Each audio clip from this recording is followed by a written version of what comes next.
the president may have appointed you, but you serve the American people. You're supposed to be the nation's top law enforcement officer, not his henchman. Mr. Jordan, Mr. Jordan. Are you kidding? Are you kidding? What does Moloch have to do with the Dow? Are you nuts? You're asking what Moloch, the god of child sacrifice, has to do with the Dow? It's rare that Tim Dillon and D.L. Hughley sound like they're talking about the same thing. Different styles, different audiences, different comedic instincts. But this week, on their respective podcasts, both of them zeroed in on the same two names, Pam Bondi and Kash Patel, and neither held back. On the Tim Dillon show, Tim Dillon approached the Epstein fallout the only way Tim Dillon can: surreal, apocalyptic, and dripping in sarcasm. For him, this isn't just bureaucratic incompetence, it's elite rot, ritualistic rot. His main target, Pam Bondi. Pam Bondi, you got to remember, Pam Bondi is from Florida. She was, I believe, the Attorney General of the state of Florida. She's way in over her head. I feel bad for her. She's like a real housewife. She's not supposed to be doing this. They all get in there and they all think, they all go, oh, we're gonna, justice is here. The Avengers are here. Her and Cash and Bongino. He's already back to podcasting. It's in under a year. She has no idea what's going on. She gets in there and these people are all unprepared. They're all unprepared for what is about to happen. They don't know. She doesn't know what's about to happen. She has no idea. And then they're given a choice. They're like, you're involved now in this cover-up. This is you. This is on you. You're in it with us. Kash Patel's in it because he's like probably being, he's another one's being handled. He's another one's being either controlled to some degree. He's lying. He knows. So Pam Bondi, let's look again. And I'm not saying Kash Patel's girlfriend's doing it, but others have. Take a look at Kash Patel's girlfriend. Some people have said that. I've never said it, and I never would. Dillon paints Bondi as completely out of her depth. He compares her to the Real Housewife suddenly thrust into a global corruption scandal she has no idea how to handle. The moment that really set him off was a viral clip of Bondi talking about how the Dow is up while questions swirl about the Epstein files. The Dow right now is over. The Dow is over $50,000. I don't know why you're laughing. You're a great stock trader, as I hear, Raskin. The Dow is over 50,000 right now. The S&P at almost 7,000. And the NASDAQ smashing records. Americans' 401ks and retirement savings are booming. That's right. That's what we Who should cares be if we talking kidnap about. their children? What does it matter? Who cares if we kidnap the Dow is up. The Dow's up. Who cares if we snatched your kids and took them to an island to abuse them? The Dow is up. So what? So what? We're part of an ancient blood cult. The Dow is up.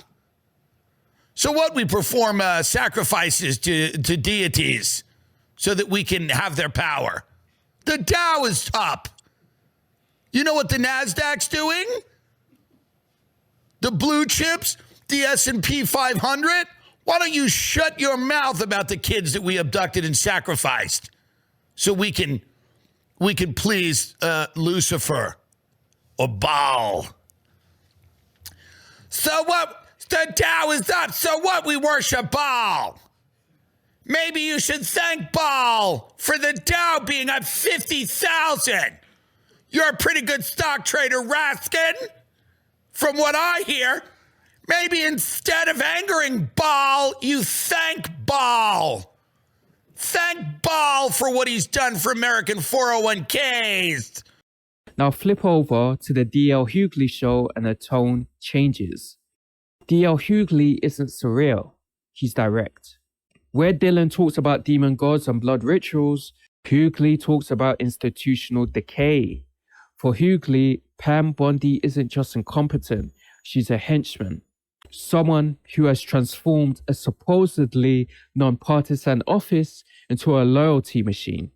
Did you see the way Pam Bondi handled herself in that hearing?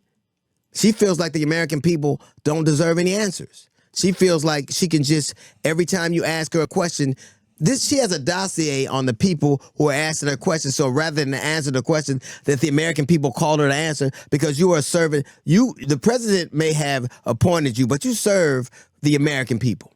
You are supposed to be the nation's top law enforcement officer, not his henchman.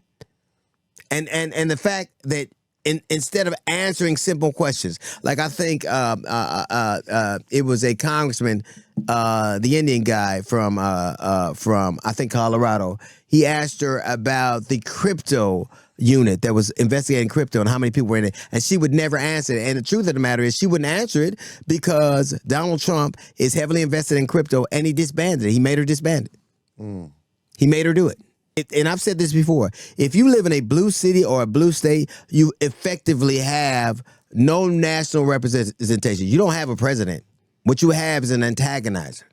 This country now, he is the president of the red state. What he does is antagonize the blue states and deride them and blame them for everything. But he doesn't represent them. I think that most countries right now who have people who are potentially involved with Epstein are taking measures to at least pretend to investigate.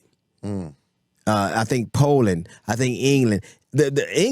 England's prime minister might get fired. And he wasn't on the list at all. But it's so unsavory to people that even the connection of it can taint you. How is it that it isn't the same way here? How is it that even the people who are in Trump's orbit seem unsavory? They're a grapey lot. It's a lot of them. Where Dillon sees shadowy elite control, Hughley sees partisan corruption. Different language, same conclusion. Neither believes these figures are protecting the public. Both believe credibility has collapsed. The fascinating part is how the same issue can be filtered through two completely different comedic lenses. Dillon's world is one where elites are a satanic club, sacrificing morality for stock gains and hiding behind redacted documents.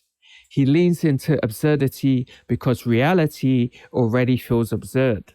Hughley's world is one where institutions have been hollowed out, where loyalty trumps competence, where public servants act like political enforcers instead of guardians of justice. But they meet at the same endpoint.